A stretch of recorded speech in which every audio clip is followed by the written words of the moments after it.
there's so many things you could say about mothers. And there were so many things I wanted to say about mothers. But at the same time, I feel like we've heard all the mothers' sermons, right? Because once a year, you have to get a new one. But there's only so many. And I want to stop real quick and thank you all for helping me be a mother. Because where is my son? He's somewhere. I don't know. And that's the thing. Thank you. Thank you for helping me out. Not just you and me, but all of you. When there are times that my husband can't be with me, you guys, you sit with Evie. You hold Sterling. You help me out. Lawrence, thank you. Evie had a nosebleed this morning, and he was sitting with her, being a father, so that I could be up here doing this, and I appreciate that.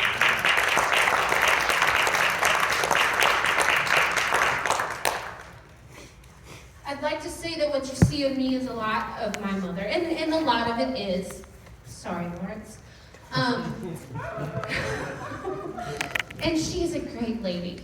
But I do remember a couple years ago her breaking down in tears and saying, I don't know how much I messed you guys up. And isn't that like the fear that we all have? Like we're trying our best, but we're still broken people, and we're just messing it up all the time. And it's like, so how much can I mess up before I mess you up? I don't know. But I do know that while not all of us here are mothers,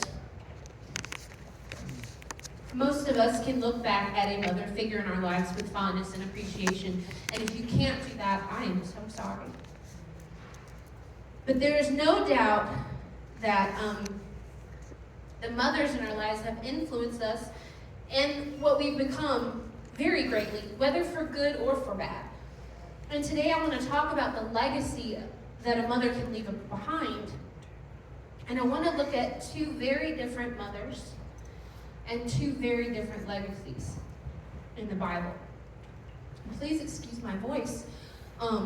But Pastor Brandon doesn't usually have to sing out all service. And then so the first, I didn't give them any scripture because I barely even got my sermon out. That's all right. But I will give you scriptures if you want to look it up later, and I will read out the important ones. So, the importance of the story. So the first mother we're going to look at is in Genesis 25, and you all know her. She's Isaac's wife, Rebecca. And we find out in verse 21 and 24 that she was barren, she couldn't have any babies. And if you know a lot about that time period, that was not a good thing. Your social status was if you couldn't have babies. That was your use as a woman, have babies. And she couldn't have any babies, and then God gave her twins. Yay! And the first one was Esau, and he was red-haired and very, very hairy. If you don't know, my husband's red-haired. Yeah, very hairy. And then Jacob came out, hooked on Esau's ankle, or his heel. And they call him Jacob, which means supplanter or deceiver. And in verse 27 it says, so the boys grew, and Esau was a skillful hunter, a man of the field. So he was like a manly man, like outdoorsy, killing stuff. Ugh. But Jacob was a mild man dwelling in tents. And that, they're very, very different. One's outdoorsy, one's like, I'm going to wash my hands and stay clean. But beyond being mild, if you look at the Hebrew, the word there is tam, and it means peaceful, or blameless, or wholesome. It's a bit different from his name being deceiver. He's wholesome and at peace with everyone. And that's, even though his name was deceiver, he was peaceful and wholesome. But that didn't last long. In verse 28 it says, and Isaac loved Esau because he ate of his game, but Rebekah loved Jacob. Red flag. That's not okay. I mean, I don't think I have to have like scholarly works to back this up to say like that's not good. And thankfully we have years of learning and psychological studies to tell us that's not good. Children need as much as possible a stable home with a mother and a father figure who love them. Amen. And are at peace. Yes. As much as possible. But instead you have Isaac who says, well, I love this one. Whatever. And Rebecca is like that mommy, like mama's boy, like, my Jacob, I love him so much. And I've got a son, I've got a daughter, but you do a baby, oh my God. Excuse me. I get it, but it's not good. And it's not healthy, and you're going to see it. So in verses 29 through 34, in chapter 25, I'll read this to you. It says, Now Jacob cooked a stew, and Esau came in from the field, and he was weary. And Esau said to Jacob, Please feed me that same red stew, for I am weary. Therefore his name was called Edom, or red. But Jacob said, Sell me your birthright as of this day. Okay. And Esau said, Look, I'm about to die, so what is a birthright to me? Then Jacob said, Swear to me as of this day. So he swore to him and sold his birthright to Jacob. And Jacob gave Esau bread and stew of lentils, and he ate and drank, arose, and went his way. Thus Esau despised his birthright. Your birthright was your position in the family. Yeah. And it went to the firstborn. You became the priest of the family. You held the responsibilities. You got to be the spokesperson for your father. That was it. That was your position, your title. And Esau was, and you can debate this, that's fine, but he was so dramatic that he sold his position over some lentils. Now, up until this point, we see that Jacob has been a mild, peaceful, wholesome man. Until now. So what changed? Well, the Bible doesn't say. It just says, suddenly he starts doing this to Esau. Now, is he just a bad guy? Was this just his first chance to show that he was the deceiver?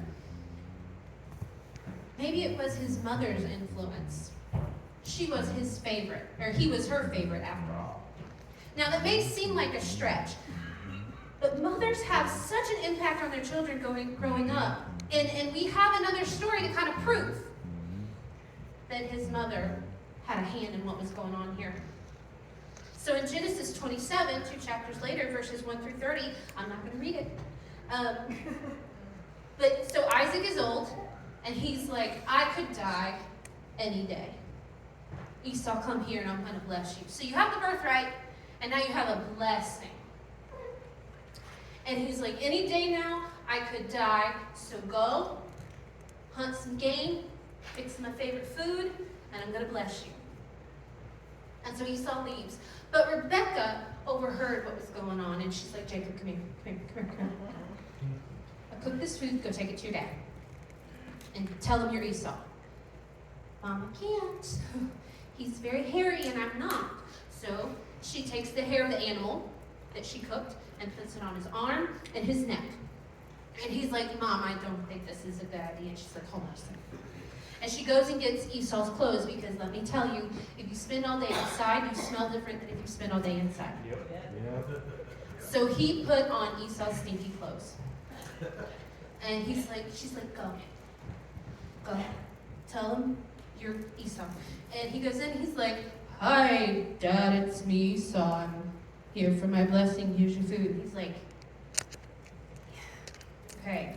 I know I can't see very well, but you don't sound like Esau. He's like, it's definitely me. See? Feel. And he feels the hair, and he's like, well, he's hairy like my son. But are you sure this isn't Jacob? And then he leans in and he smells him. He's like, no, that's definitely Esau. And he gives him this blessing. Now, this is a grown man. This is a grown man who let his mommy tell him what to do. Who let his mommy say, go lie to your dad and go steal this thing from your brother. You've already done it once. Do it again.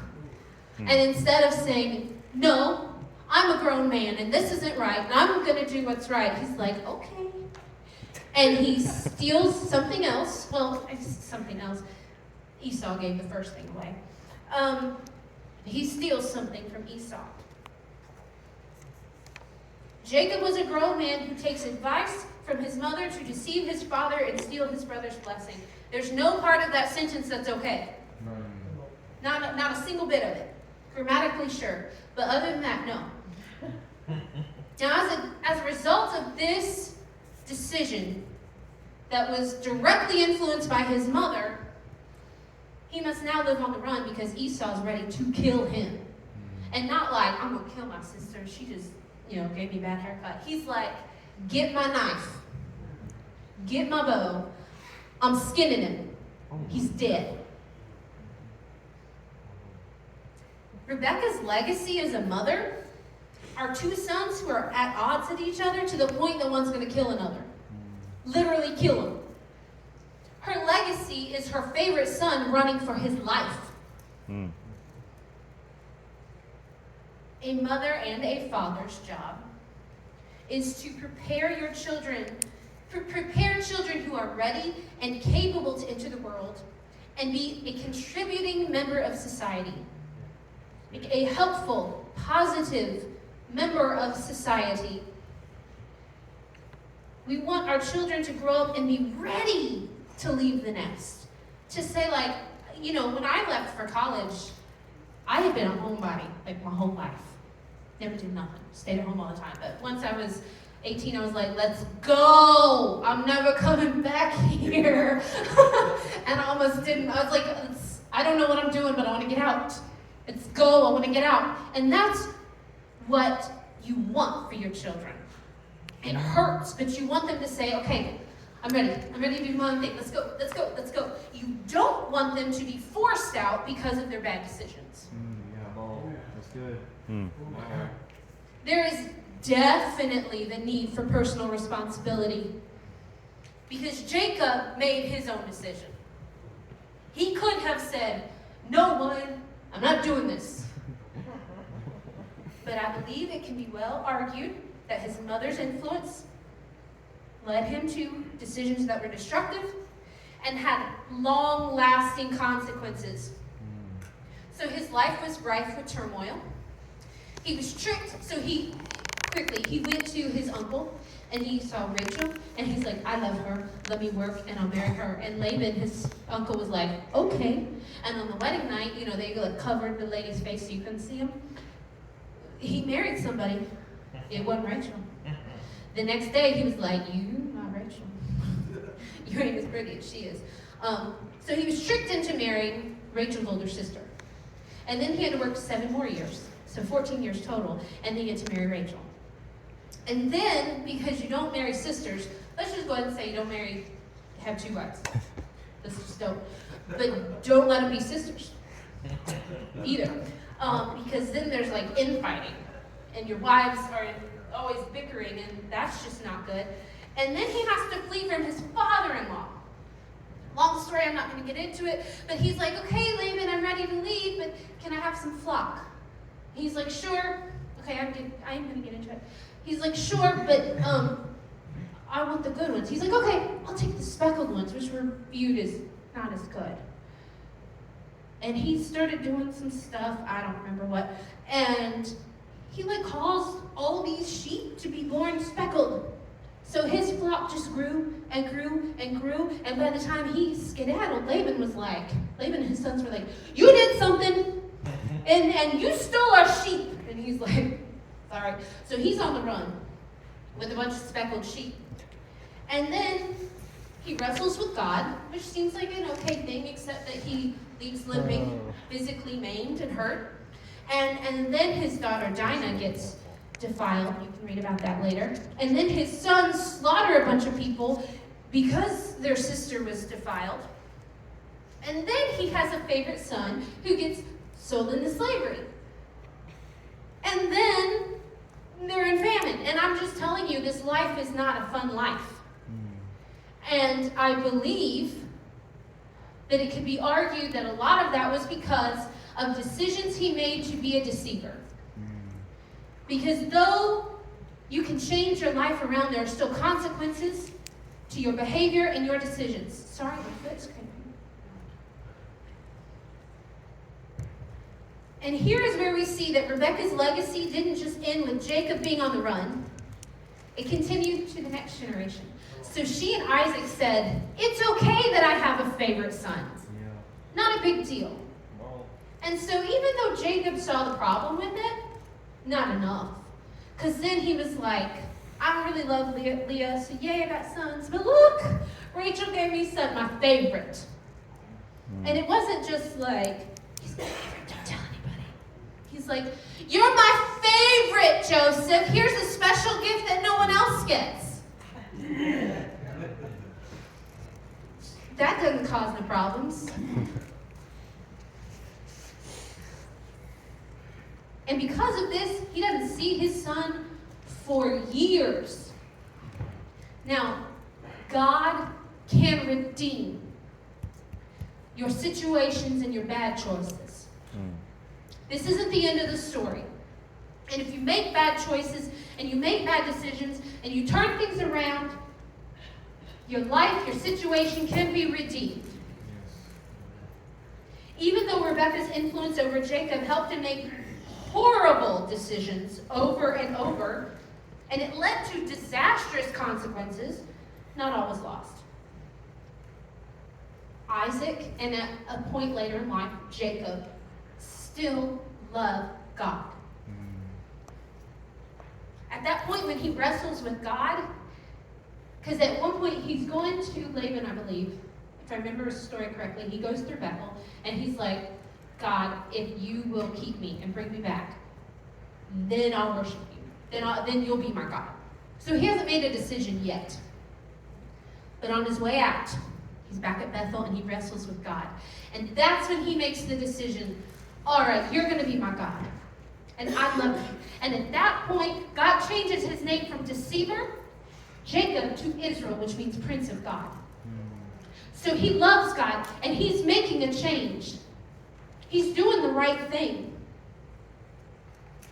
And in Genesis 32:28, it says, and he said, your name shall no longer be called Jacob, but Israel, Prince of God, for you have struggled with God and with men and have prevailed. He became a new man. And even when he lost his son, Joseph, not all was lost, because as we know, there was a huge famine, and they go to Egypt, who still had food, and lo and behold, Joseph is in charge. And he saves the family. God took a bad thing and made it right.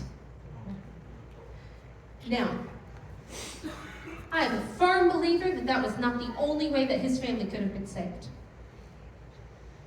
If he would have done the right thing by his children, he could have had all those years with Joseph, and the family still could have been saved. come on. Good happened from it and through it, but this isn't the way that it had to happen. That's it. Yeah. If he had done what was right, if Rebekah had showed him how to do what was right. I want to go over to another mother in 1 Samuel. I don't know. Pregnant lady over there. So this man named Elkanah had two wives. Peninnah, who had many children, and Hannah, who had none. And again, not good. Because every year they'd go up to Shiloh and they would give their sacrifices to the priests and they'd worship God. And Elkanah would give a portion to Peninnah, and she'd be like, look at me, Hannah, I've got kids and you don't, so I'm going to thank God for all my wonderful children. Like, cruel. But Elkanah loved Hannah, and he gave her a double portion. And she cried out to God, God, give me babies. Please give me a son. And Elkanah's like, but don't you love me? Aren't I enough? And she's like, give me a son, God. Give me a son and I will give him back to you. She begged him. And her prayers were answered with Samuel. And she kept him at home until he was weaned, which, according to Barnes' notes, was about the age of 2 or 3, which, my daughter's 5. I'm not giving her away right now, okay? She's 5. Now, I love her, and I've poured into her, hopefully enough, we'll see. But there's no way she's ready to leave me right now. But at 2 or 3, she said, God, I promised you, if you gave me a son, I'd give him back to you. So I'm fulfilling my promise. And when he was 2 or 3, she went up to Shiloh. And she saw Eli the priest, and she's like, you remember me? You remember when I cried and I prayed and you said, let God do to you? He did. And I said that I would give him back and I would lend him to God all the days of his life. So here, you take him.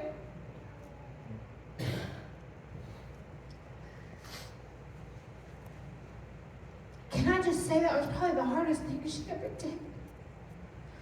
Can I just say that was probably harder than not having any babies at all? You know how I know, actually? The Shunammite woman. In Seth. She ministered to the prophet, and Elisha said, like, Gazia, what can I do for her? Like, she's done so much for me, what can I do? And he's like, she doesn't have any kids. And so he said, tell her by this time next year she's going to have a baby. And she's like, no, I didn't ask for this. And he's like, no, you're going to. And she does. And he gets a little older, and he falls over dead. And she chases that man down, and she's like, listen here. I didn't ask for this baby. I was okay. But you said I'd get him, and now he's gone, and I can't do this. So though Samuel was still alive, he was not at home. And I know that that's harder than not having any babies. But she kept her word. And God blessed her, and she had more children. And that's great. It doesn't take away that one of your children is gone. And so every year, when she went back to give her sacrifice, she'd have a new robe that she made for him. And so she didn't just give it back to God and say, yours. She continued to influence him. She continued to feed into his life, to show him she loved him. Now, he lived with Eli, the priest. And quick story. Eli, he's okay. His sons, Hophni and Phinehas, were bad.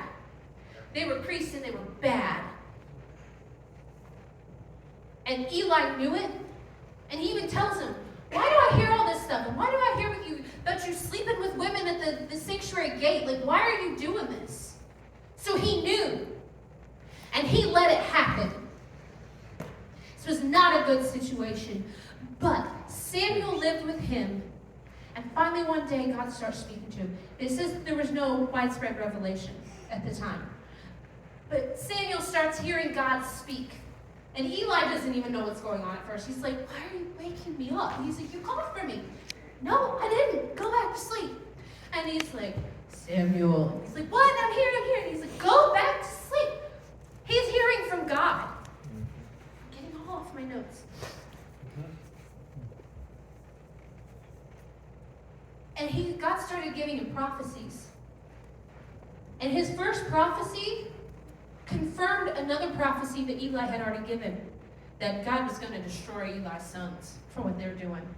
It was a confirmation. So his first prophecy was correct.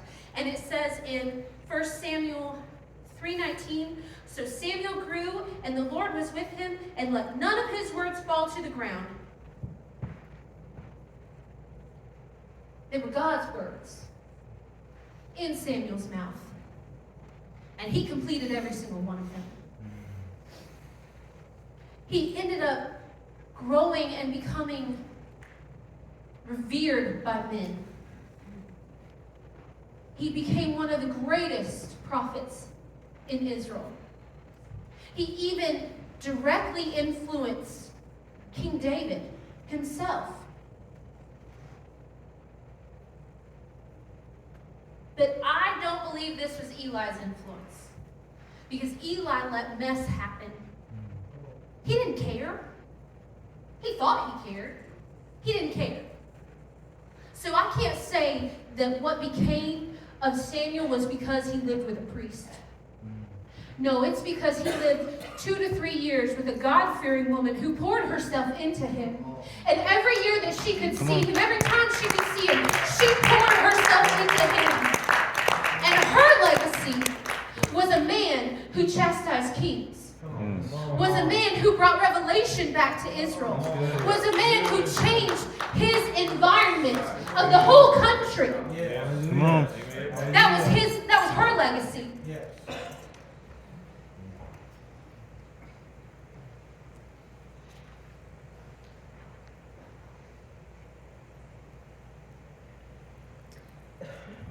I believe, we're going to get to that in a second. Motherhood is a hard thing to do and an easy thing to get wrong. I would do it every day. I did it this morning. My daughter had a nosebleed, and I was not mad at her. I was not worried about the nosebleed because she gets them and they go away. But I was so stressed out from lack of sleep, from getting up early, from caffeine, from trying just not to be late for once. It was like, just calm down! Which did not help. And did not make the nosebleed any better. That's right.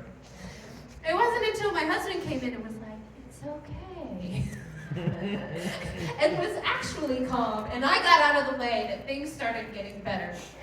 So it's easy to get it wrong. And how many of you, I've heard it, oh my goodness, so many times. How many of you have heard, now, Hannah, once that baby comes, life's no longer about you anymore. Everything is about them now. I disagree. Not because I'm trying to be selfish, which is one of the ways I fail, but because I believe that's what Rebecca did. Everything is about my little Jacob now.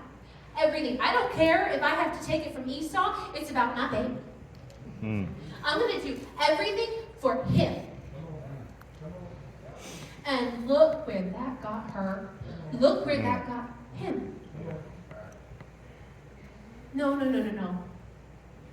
It is always, always, first and foremost about God. That's right. That's good. Whether you're a mom, a dad, a pastor, an uncle, a grandma, it doesn't matter. It is always about seeking God first for every situation. That's good. That's good. And being wholly devoted to Him starts at home. It's not about a show. Being wholly devoted to Him isn't about what looks like being wholly devoted to Him. Being at every ladies' meeting, being at the altar to pray for people every Sunday, being able to speak up every Wednesday night, giving blood at every drive, witnessing to every person you can at the grocery store. That's not what being wholly devoted is. Come on. It's not about me getting able to speak every Sunday in the middle of praise and worship. That's not being wholly devoted. That's right. If you are neglecting what's at home, then what good are those things you're doing? And let me tell you, it's hitting me. Because there are things at home I'm neglecting that I gotta fix. So I'm not standing here perfect saying, you need to be more like me because I've got it together, because I've got a 5-year-old and I don't. So I'm just telling you what we need to be doing together. It's time to take your work back to your home. Yes, Mhm. that's good. Yes, you need to help your church. Yes. Yes, your community needs help. When people are grieving loved ones, yes, they need support. They need dinners. They need these things. But your real influence is what you leave with your children. Mm. I've heard of this woman who thought it was a show, who thought she needed to be seen as pious. And so she was always going around visiting the shut-ins. She was always going around and bringing meals and stuff, but at home it was a mess. Mm. She was neglecting her children. She was neglecting her home. Things were like a literal mess at home. And what does it matter when she's dead and gone if she visited everybody? You know, you've heard of those things whenever somebody dies and you're like, oh, they were so nice, weren't they? And then their kids come out and it's like, she beat me. It's like, oh, she wasn't so nice. I'm not saying that's what happened with this woman, but that's the kind of situation. What does it matter if you look good for the years you're alive Mm-hmm. if you're not being good at home where it matters? Come on. Okay. Mm. Pericles said, what you leave behind is not what is engraved in stone monuments, but what is woven into the lives of others. Rebecca left behind a messed up home and disastrous consequences. But Hannah didn't keep her son to herself. Her legacy even made the whole country of Israel better. Mm. As Samuel brought God's word to the people, and he even called out people and kings on their sin, it made the place better. And it wouldn't be Mother's Day if we didn't look at Proverbs 31. Mm. Of course. In verses 20 and 21, it says, she extends her hand to the poor. Yes, she reaches out her hands to the needy. She is not afraid of snow for her household, for all her household is clothed with scarlet. See, yes, reach out to the needy. Help your community. But first, take care of your home. Mm. Before she reaches out, her home's taken care of. She's not worried about what's going on at home when she goes out, because she already took care of it. That's right. In verse 27, it says, she watches over the ways of her household and does not eat the bread of idleness.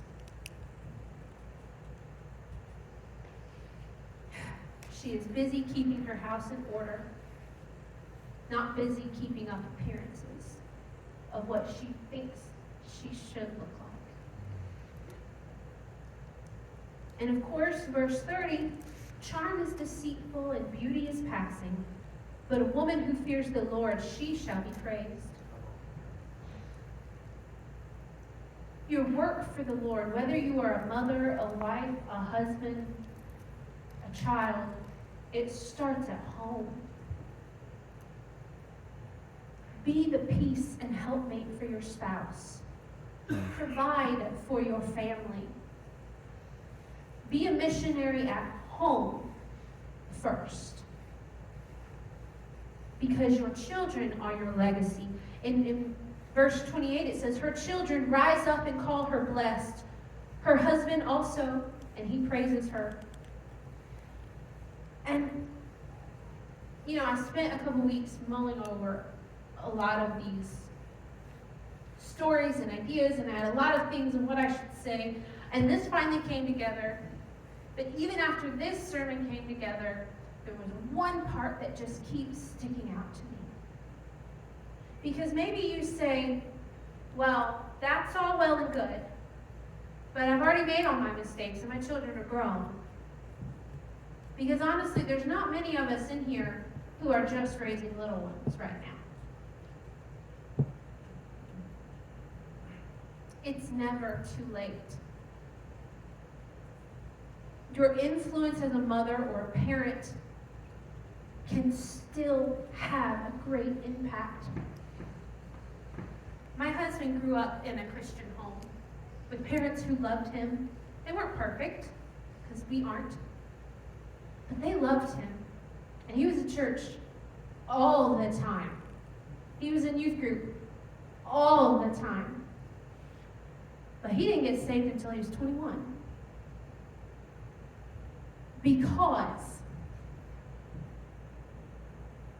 Directly because of the influence of his dad. His parents went to a friend of theirs, and they were saying, like, I don't like the way Lawrence is going. Things aren't looking good. I don't know what we should do. And he said to them, stop worrying about him. Stop focusing on him. Just focus on God. And they started doing that. And when they did that, it started manifesting in their lives in other ways. And Lawrence started seeing his dad move more in the Spirit. He started seeing his dad be more open, and he started seeing this thing being more real. Yeah, good. And when he saw his parents start to change, that influence at 21 years old, when he should be out of the house, and he was, that's when he decided to give his life to Christ. Yeah. Hallelujah. So it doesn't matter if your kids seem messed up right now, and it doesn't matter if you're like, I screwed up a lot. God can redeem the situation. Mm-hmm. Yeah. You are still a mother, and you still have influence. I call my mama all the time. And even though I don't agree with her on everything, her influence is still in my life. Daily, weekly, if not daily. She still influences the way I think and the things I say. Again, I'm sorry. Her influence is still in my life, and I'm in my 30s. Be like Hannah in the Bible. She gave herself to God. She focused on Him. And her influence was rewarded because we all fail. And I'm sure that Hannah failed many times with her other 5 children. But her focus was on God, and her legacy was rich and beautiful. Like I said, Rebecca focused on her own selfish desires, putting her baby above everything, including her other baby. Because it wasn't one of those situations like with Jacob's kids, where some came from this mom and some came from this. They were both from her body. And she was selfish and neglected one in favor of the other. It was the wrong move. Jordan B. Peterson is a clinical psychologist and a speaker and teacher and all this stuff.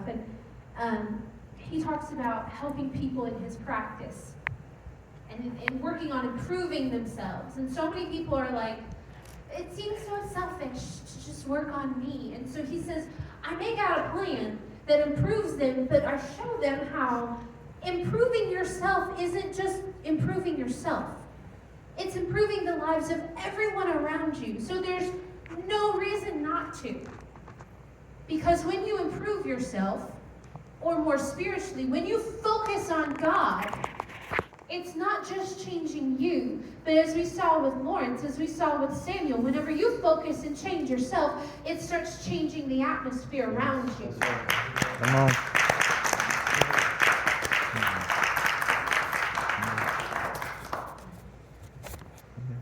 Jacob's children and family were a royal mess. God redeemed them, but it didn't have to be so messy. Samuel guided the the country with respect, with dignity. When he spoke, people listened. Even if you think you've made too many mistakes, start where you are. Mm. Jacob made so many mistakes. He didn't even choose God until after he had worked 14 years for his father-in-law, plus, because even after that, he lived there for a while. But things started changing. Things were still a mess because we make mistakes. God redeemed some of the bad choices, and though things were hard, in the end, he brought his family back together and saved them from a famine. If you give yourself completely over to God, there is grace for your shortcoming. You can stay where you are and see what your legacy becomes. Or you can start focusing on God today and see how your legacy changes. Mm. We're all gonna make mistakes. We can focus on them, or we can focus on Him.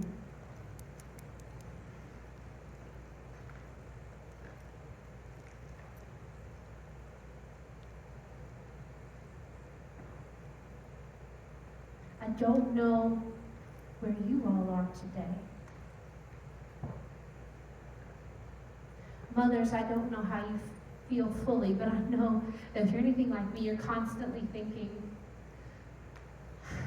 have I messed up too badly? I mean, I don't know how often I pray, oh Lord God, please protect my children from my stupidity. Mm. You know, I'm sick, and it's like midnight, so I take medicine, and then I think, oh my gosh, is Sterling going to get something bad from my breast milk? That was a bad. Oh God, please save him from my stupidity. I do it. I think that about Evie when I get short with her, and I'm like, oh no, is she gonna like have anger issues because of me? But I know to always start over. Focus on God again. Start where I am. So if you feel today that your legacy is looking a little dim, why don't you come and let's start over?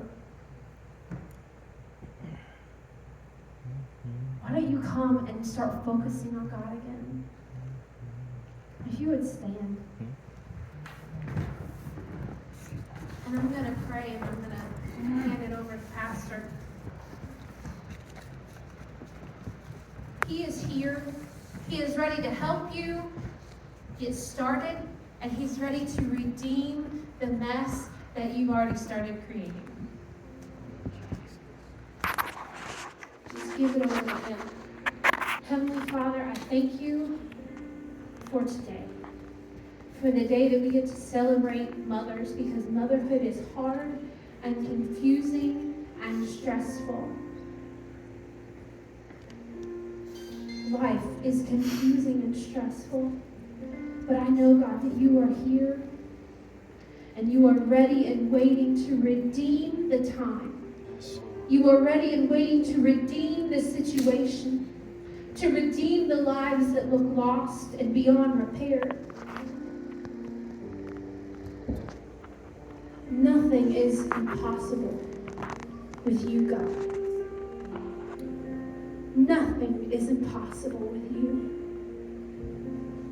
Lord, I pray that you would change our hearts today from being that selfish, self-centered, try to do it all my way type of mother into one who looks to you, who keeps our eyes focused on you through every situation.